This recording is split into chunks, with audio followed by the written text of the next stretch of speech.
नमस्कार भाइयों, कैसे हैं आप लोग। आज हम लोग देखेंगे जियोग्राफी घटना चक्र पॉइंटर का तीसरा क्लास है ये। इसमें हम आज देखेंगे, हमारा टॉपिक है दक्षिण एवं मध्य भारत की पर्वत श्रेणियाँ एवं पहाड़ियाँ। दक्षिण एवं मध्य भारत की पर्वत एवं पहाड़ियों की स्थिति को हम लेकर के आगे बढ़ेंगे, जहाँ पर मैं आपको बताना चाहता हूँ क्या स्थिति है। देखिए, ये हमारा भारत देश है। मान लीजिए इधर आपका हिमालय है, ठीक है। ये आपका भाबर प्रदेश, भाबर प्रदेश और तराई क्षेत्र है। उसके बाद इधर मैदानी क्षेत्र है। उसके बाद यहाँ पर पहाड़ियाँ हैं। मैदानी क्षेत्र से लेकर के ये दक्कन तक, ये पूरा दक्कन का क्षेत्र होता है, ठीक है। प्रादेवीय पठारी क्षेत्र होता है और यहाँ पर कुछ पहाड़ियाँ हैं जैसे अरावली पर्वत श्रेणी है, फिर विंध्याचल पर्वत श्रेणी है, फिर सतपुड़ा पर्वत श्रेणी है, ठीक है। तो इसको हम देखेंगे और यहाँ पर समझने का प्रयास करेंगे। एक सेकंड रुक जाइए, चलिए आगे बढ़ते हैं।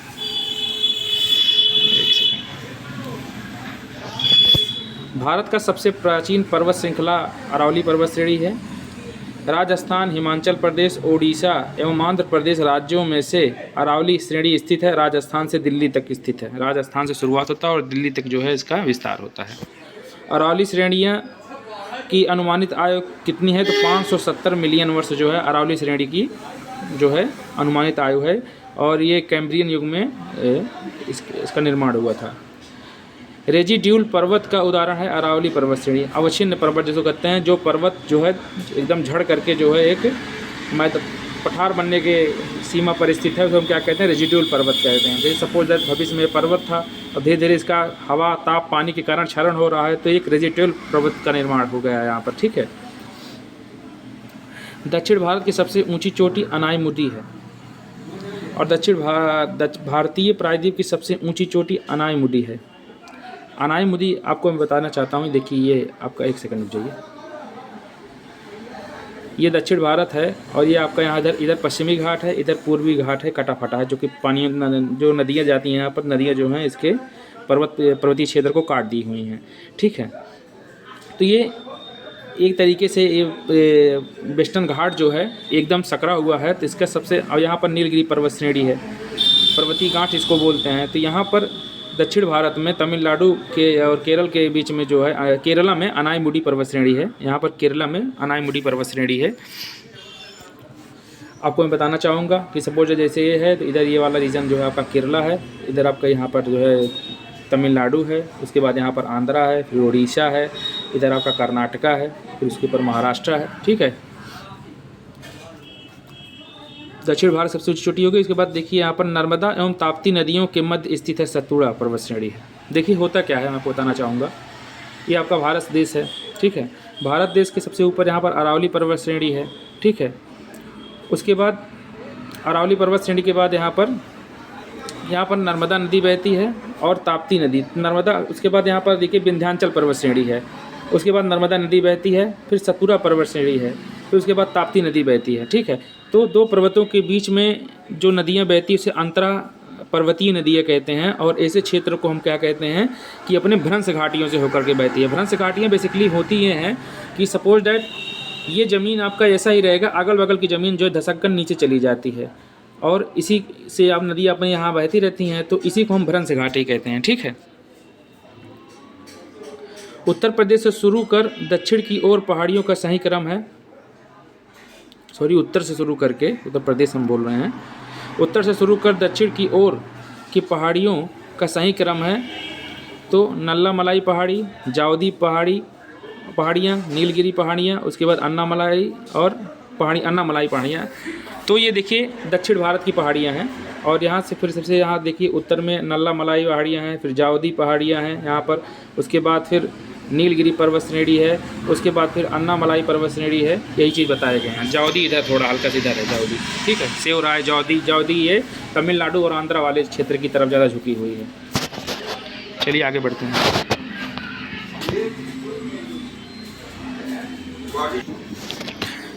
उसके बाद यहाँ देखिए नीलगिरी पर्वत, एक सेकंड, नीलगिरी पर्वतमाला स्थित है। तो नीलगिरी मैंने आपको बताया था कि ये देखिए नीलगिरी का विस्तार जो है 3 राज्यों में है। यहाँ है पर्वतीय घाट, ये वेस्टर्न घाट आकर के यहाँ मिलता है, पूर्वी घाट यहाँ कर आग मिलता है, तो यहाँ पर एक पर्वतीय घाट बनता है और ये यहाँ तक जाता है। यहाँ पर अन्नायमुदी और अन्नामलाई पहाड़ी है। इलायची हिल जो है यहाँ पर इसको कहते हैं। और यहाँ की सबसे ऊंची चोटी डोड्डा बेट्टा होती है। ठीक है डोड्डा बेट्टा। ठीक है, तो ये अन्नामलाई और अनायमुदी, अन्नामलाई और अनायमुदी के बाद ये नीलगिरी पर्वत श्रेणी है जो कि यहाँ पर है, और दोनों यहाँ तीनों मिलकर के एक पर्वतीय गांठ बनाती हैं, और इसका निर्माण 3 राज्यों में है।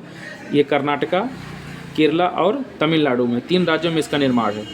ठीक है, तो नीलगिरी पहाड़ियाँ केरल, कर्नाटक और तमिलनाडु, मैंने देखिए बताया, यहाँ पर देखिए, यहाँ पर दिखाई दे रहा है ये चीज़। भारतीय समुद्र शास्त्रियों ने अरब सागर के तल में मुंबई से पश्चिम दक्षिण लगभग 455 किलोमीटर दूर स्थित एवं 1505 मीटर ऊंचे पर्वत स्थित इस पर्वत का नाम रखा गया है रमन सागर पर्वत। ये तो नया क्वेश्चन है, इसको मुझे आइडिया नहीं है क्या दे दिए हैं। तो कुछ क्वेश्चन जैसे आते हैं जो आपको इग्नोर करना पड़ता है।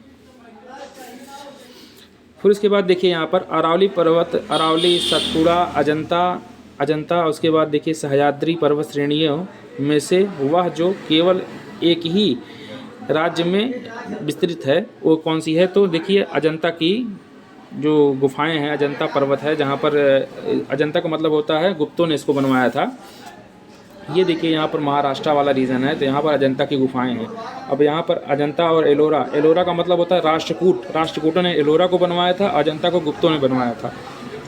ठीक है, बेसिकली ये जैनिज़्म और बौद्धिज़्म के लिए बनवाया गया था। कुछ गुफाएं ऐसी थी वहाँ पर हिंदू मंदिर भी अवस्थित हैं। तो अजंता जो है, अजंता पर्वत श्रेणी जो है वो कहाँ पर है? महाराष्ट्र में ऐसे। बाकी अरावली पर्वत श्रेणी ये राजस्थान से दिल्ली तक इसका विस्तार है, रायसीना वाला क्षेत्र।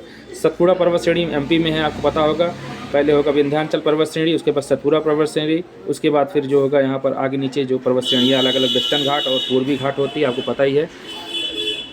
उसके बाद यहाँ पर सह्याद्री, वेस्टर्न घाट को ही सह्याद्री कहते हैं। ठीक है, महाराष्ट्र, कर्नाटक एवं गोवा में पश्चिमी घाट कहलाते हैं।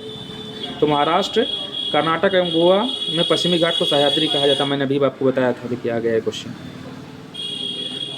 पहाड़ियाँ एवं पहाड़ियों का दक्षिण से उत्तर की ओर बढ़ते हुए क्रम लिखिए। तो देखिए यहाँ पर ये देखिए पीर पंजाल श्रेणी सबसे जो है ये सतमाला पहाड़ियाँ, उसके पीर पंजाल श्रेणी है, उसके बाद नागा पहाड़ियाँ है, कैमूर पहाड़ियाँ है। तो ये दक्षिण से उत्तर की क्रम है। सबसे नीचे सतमाला पहाड़ी है, उसके बाद पीर पंजाल है, फिर नागा पहाड़ी है, फिर कैमूर पहाड़ी है। पीर पंजाल श्रेणी आपको पता होगा कि ये जम्मू कश्मीर में स्थित है और ये लघु हिमालय का पार्ट है। नागा पहाड़ी और कैमूर पहाड़ियाँ जो है ये लघु हिमालय से थोड़ा ऊपर की साइड में स्थित हैं, इसलिए यहाँ पर इसको दिया गया है। तो सबसे नीचे जो है उत्तर में क्या, उत्तर से दक्षिण से उत्तर में सबसे उत्तर में कैमूर पहाड़ी है, उसके बाद नागा पहाड़ी है, पीर पंजाल श्रेणी है, उसके बाद सतमाला श्रेणी है। कार्डमम पहाड़ियाँ जिन राज्यों की सीमाओं पर स्थित हैं वो हैं केरल और तमिलनाडु। देखिए मैंने कहा था कार्डमम या इलायची पहाड़ी जो होती है, अन्नायमुडी सबसे ऊंची चोटी है, तो यहाँ पर है। ठीक है, यहाँ पर। तो ये दोनों राज्यों के बीच में सीमा में स्थित है, यही कारण है कि इसको बताया जाता है। सेवराय पहाड़ियाँ अवस्थित है तमिलनाडु। मैंने आपको यहाँ पर सेवराय बना करके बताया था। जावदी पहाड़ियाँ भी यहीं पर है, तो तमिलनाडु में स्थित है। बालघाट श्रेणी, हरिश्चंद्र श्रेणी, मांडव पहाड़ियों और सतमाला पहाड़ियों में से महाराष्ट्र में स्थित है मांडव पहाड़ी। ठीक है, सतमाला तो ऊपर पहाड़ी ऊपर है, महाराष्ट्र में नहीं है। हरिश्चंद्र श्रेणी, बालघाट श्रेणी ये आपका यहाँ पर इस साइड में पड़ जाएगा, यहाँ पर। ठीक है,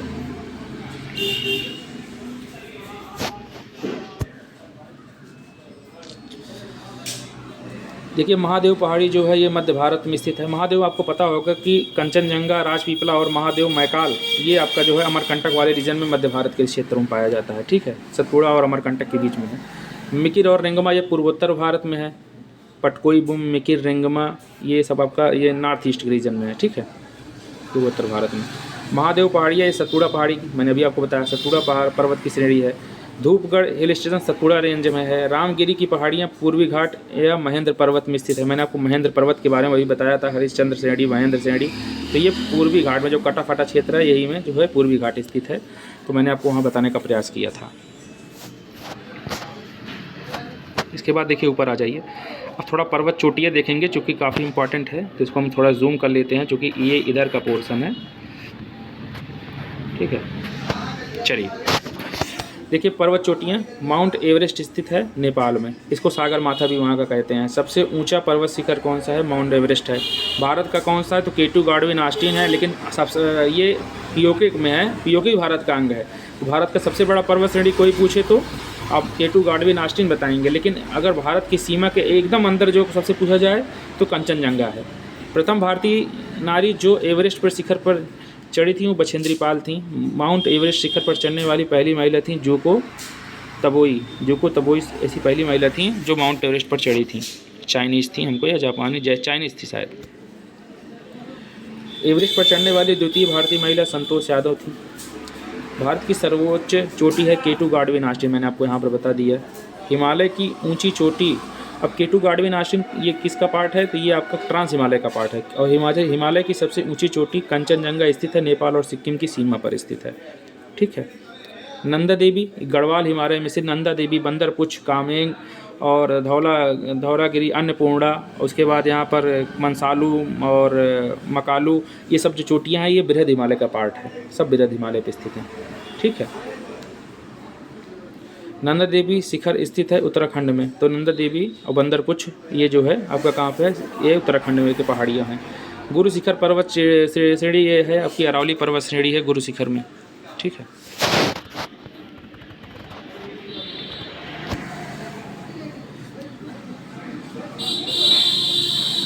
उसके बाद हिमालय की चोटियों की पूर्व से पश्चिम दिशा में सही क्रम देखिए, नामचा बरवा, उसके बाद कंचनजंगा, माउंट एवरेस्ट और नंदा देवी। तो देखिए मैं आपको थोड़ा बताना चाहूँगा पूर्व से पश्चिम। ये सपोज दैट आपका ये भारत है, पश्चिमी एरिया से मैं बनाना स्टार्ट करता हूँ, फिर इसके बाद यहाँ से फिर देखिए ये फिर ये देखिए यहाँ जैसे गया, फिर ऐसे आ गया, फिर देख रहे हैं ये सिक्किम बना, फिर यहाँ से फिर ऐसे मिल गया। ठीक है। अब यहाँ से आपका हिमालय श्रेणी गया, बृहद हिमालय बनाते हैं, चल रहा हूँ यहाँ से, फिर इसे मुड़ता हुआ चला गया, इसको कहते हैं अराकामयोगा।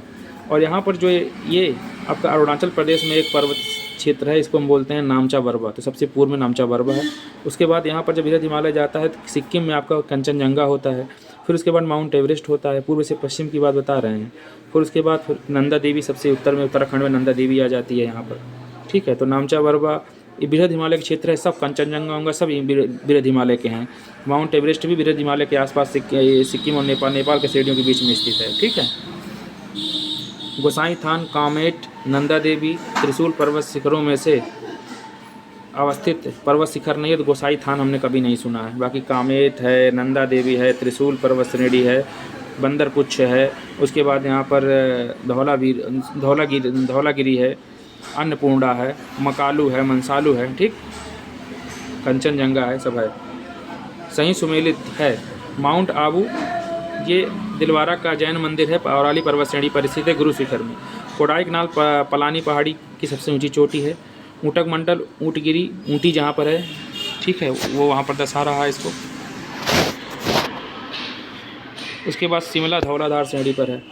शिमला हिमाचल प्रदेश धौलाधार श्रेणी मैंने कई बार बताने का प्रयास किया आपको, ठीक है, वहाँ पर। अब आगे चलते हैं घाटियों के बारे में। घाटियाँ काफ़ी इम्पोर्टेंट हैं ये घाटियाँ, तो घाटियों को आप देखिए ज़्यादा सही रहेगा। ठीक, एक सेकंड सेट कर लें, थोड़ा ऊपर ले लें। घाटियाँ, कुल्लू घाटी जिन पर्वत श्रेणी के बीच अवस्थित है वह है धौलाधार और पीर पंजाल श्रेणी। ठीक है। देखिए मैंने आपको थोड़ा फिर मैं बताने का प्रयास करूँगा। ये आपका है बृहद हिमालय, बड़ी बड़ी चोटियाँ नंदा देवी, बंदरपुछ, कामेंग, उसके बाद यहाँ पर कंचनजंगा, मकालू, मंसालू, अन्नपूर्णा, ठीक है, ये सब पर्वत श्रेणियाँ थी, बृहद हिमालय की सबसे बड़ी चोटियाँ हैं। उसके बाद लघु हिमालय, बृहद हिमालय के बाद आ जाता है लघु हिमालय जो कटा फटा है। बृहद हिमालय हो गया, लघु हिमालय में पीर पंजाल श्रेणी है, ये धौलाधार श्रेणी है। पीर पंजाल जम्मू कश्मीर में, धौलाधार जो है आपका ये हिमाचल प्रदेश में स्थित है। तो कुल्लू और कांगड़ा घाटी जो है ये यहाँ पर स्थित है। ठीक है। पीर पंजाल और धौलाधार के बीच में जो कटा फटा क्षेत्र है वहीं पर जो है पाई जाती है। नेलांग घाटी उत्तराखंड में है। ठीक।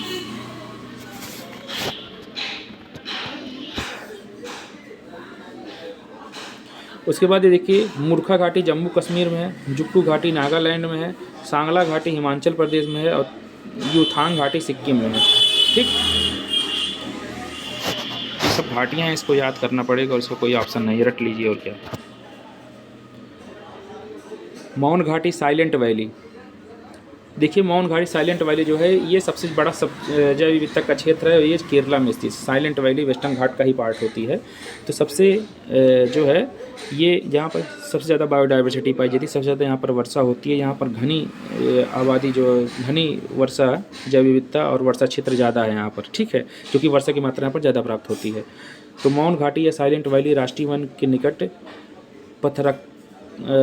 पथरकडाबू जल विद्युत परियोजना बनाने का प्रस्ताव किया गया है। तो इसको आप याद लीजिए, पत्थर कडाबू जो है एक जल विद्युत परियोजना है जो साइलेंट वैली के पास बन रही है, ठीक है।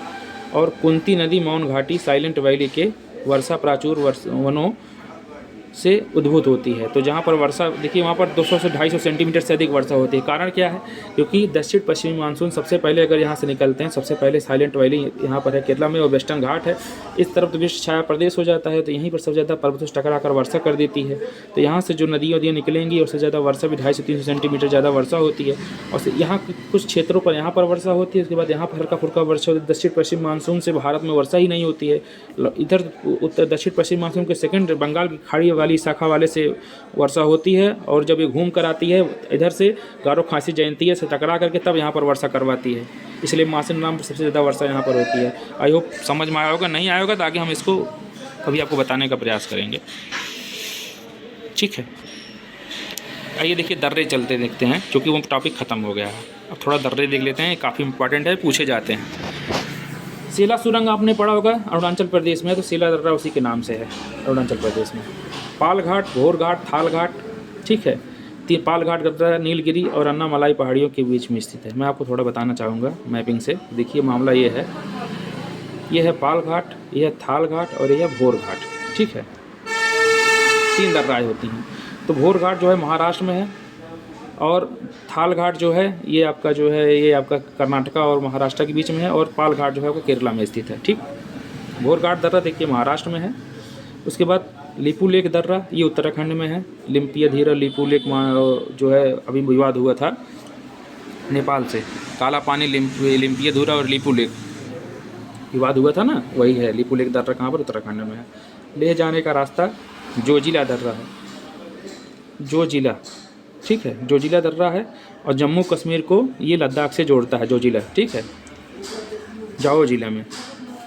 नाथुला दर्रा सिक्किम में है, ठीक, नाथुला और जेलेपला, ठीक है, ये सिक्किम में है। वर्ष 2006 के लगभग मध्य में भारत और चीन के बीच व्यापार बढ़ाने के लिए कौन सा दर्रा खोला गया? तो नाथुला दर्रा खोला गया, नाथुला दर्रा खोला गया।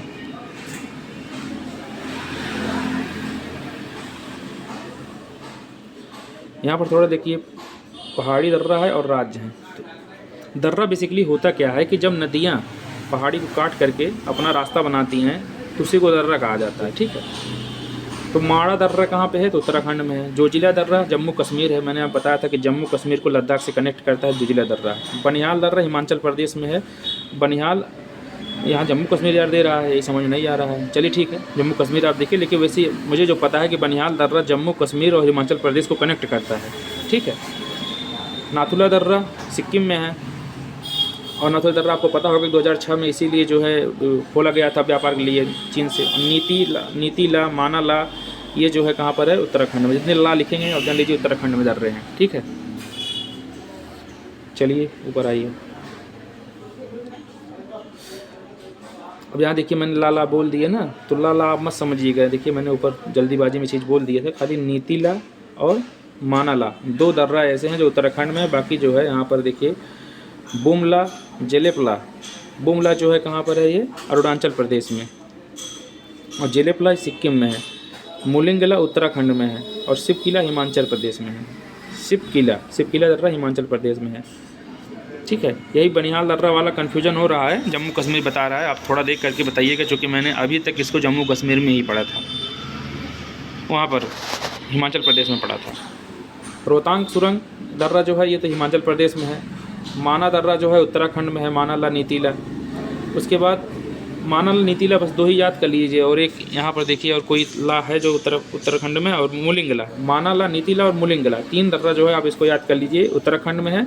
बाकी और इसको छोड़िए। और सबसे इधर कन्फ्यूजन है। सिपकिला हिमाचल प्रदेश में आदि है आपका, जेलेपला सिक्किम में आदि याद है। तो माना, नीति और मूलिंगे, माना, नीति, मूलिंगे, माना, नीति, माना, नीति और मूलिंग, ठीक है। 3 दर्रे को आप इसको याद कर लीजिए। पर्वतीय दर्रों और पश्चिम से पूर्व का सही क्रम, तो सिपकिला दर्रा, उसके बाद लिपुलेख दर्रा, ये उत्तराखंड में है। सिपकिला जो है आपका ये, और सिपकिला ये आपका वहाँ पे है ना, हिमाचल प्रदेश में है ना। देखिए सिपकिला कहाँ पे है, सिपकिला, सिपकिला एक सेकंड का, सिपकिला हिमाचल प्रदेश में, ठीक है। सिपकिला हिमाचल प्रदेश में है। उसके बाद लिपुलेख दर्रा ये आपका उत्तराखंड में है। नाथुला दर्रा सिक्किम में है। बोमडिला दर्रा ये अरुणाचल प्रदेश में होगा, ठीक है। वही बूम का बोमडिला लिख दिया गया है, ठीक है। बोमडिला देखिए यहाँ पर। बनिहाल दर्रा जम्मू कश्मीर में ही, हमको कन्फ्यूजन हो रहा है। चलिए ठीक है, हम देख के बताएंगे आपको।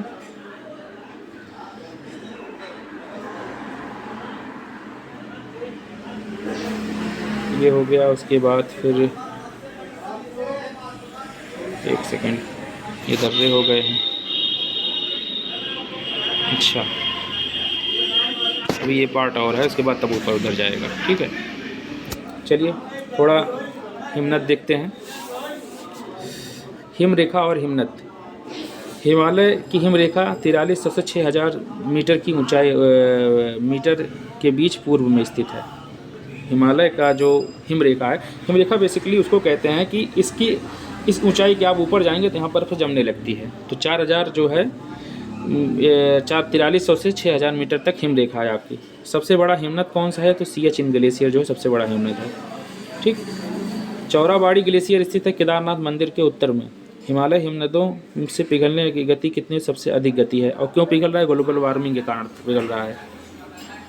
उत्तराखंड के कुमाऊं प्रक्षेत्र में अवस्थित हिमनद है मिलाम हिमनद, ठीक है।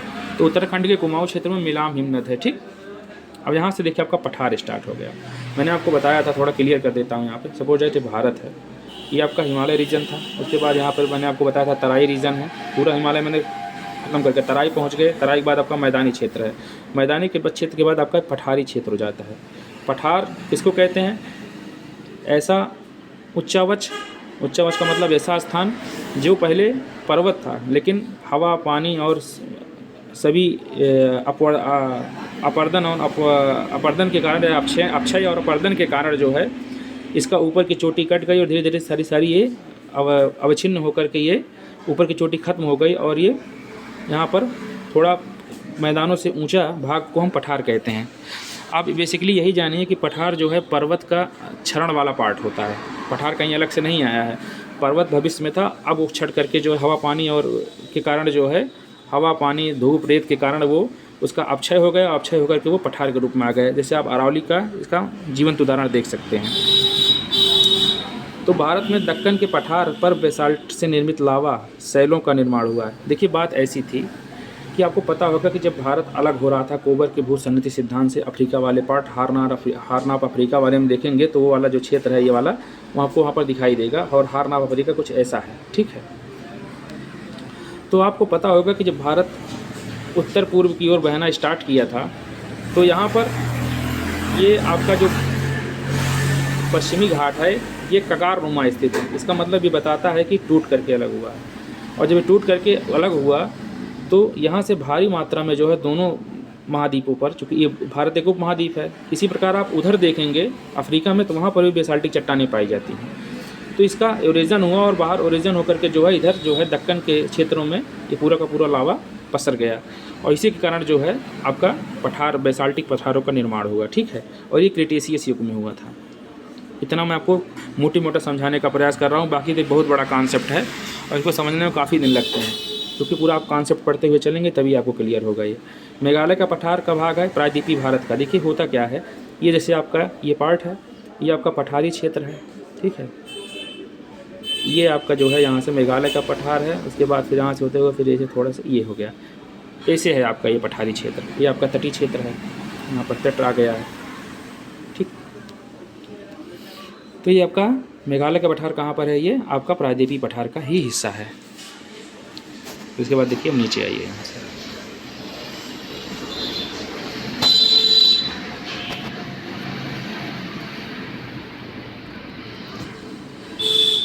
भारत के अतिरिक्त प्रायद्वीपीय पर्वत निर्मित हैं तो पैलियोजोइक महाकल्प में। देखिए भारत कोई भी टाइम हमारा जो बांटा गया है कई महाकल्पों में बांटा गया है। कल्प को युगों में बांटा गया है, युगों को एरा में बांटा गया है, तो हम उसको देखने का प्रयास करेंगे। एक अलग इसको मेरे लिए सेपरेट क्लास लेकर के आऊँगा, आप परेशान मत होइए, तो वहाँ पर मैं क्लियर कर दूँगा। तो पैलियोजोइक आप महाकल्प याद कर लिए। भारत के अतिरिक्त प्रायद्वीपीय पर्वत जो बने हुए हैं, प्रायद्वीपीय पर्वतों का निर्माण जो हुआ है वो पैलियोजोइक काल में हुआ है, ठीक है, महाकल्प में हुआ है। इतना आप जानिए बस। छोटा नागपुर पठार का सर्वाधिक घना बसा जिला धनबाद है। खनन उद्योग एवं विकास और औद्योगिकरण के कारण ये सबसे ज़्यादा धनबाद एरिया जो है वो विकसित है। छोटा नागपुर पठार जो है ये एक अग्रगंभीर है। अब इसका क्या मतलब है अग्रगंभीर, ये तो मैं भी नहीं समझ पा रहा हूँ, छोड़िए जाने दीजिए। ये देखिए इन्होंने बताया हुआ है कि ये पर्वत श्रेणियाँ जो हैं, नीचे दिए गए मानचित्र पर विचार कीजिए। तो ये देखिए आपकी ये रिफ्ट वैली है, भ्रंश घाटी है, ठीक है, इधर भ्रंश घाटी है, इधर आपका ये छोटा नागपुर पठार दिया गया है, इधर देखिए आपका ये वेस्टर्न घाट दिया गया है, ठीक है, और पूरा का पूरा ये प्रायद्वीपीय पठार है। तो यहाँ पर वृक्ष छाया प्रदेश भी इधर दिखाया गया है। वृक्ष छाया प्रदेश किसको कहते हैं? सपोज डैट जैसे ये है, एक सेकंड रुक जाइए बताता हूँ, कुछ ऐसे बताया गया है। तो ये आपका ये भ्रंश घाटी है, सतपुरा पर्वत और ये विंध्याचल पर्वत श्रेणी के बीच में जो नदियाँ बहती हैं भ्रंश घाटियों से बहती हैं, ठीक है। तो ये भ्रंश घाटी हो गया, ठीक।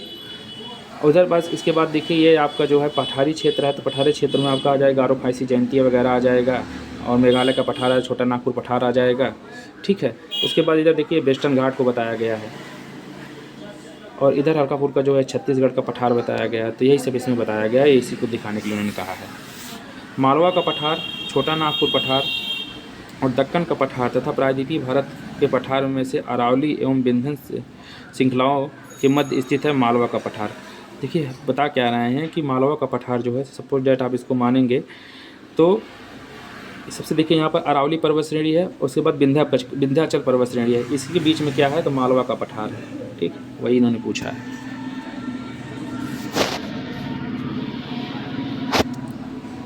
दंडकारण्य आपको पता होगा छत्तीसगढ़ का बहुत बड़ा जंगल है, खतरनाक है। तो दंडकारण्य बेसिकली जो है आपको अगर आप बनाएंगे तो ये आपका हुआ यहाँ पर छत्तीसगढ़ खड़ा है, इसका यहाँ पर उड़ीसा है, तो इस क्षेत्र को हम दंडकारण्य पठार कहते हैं।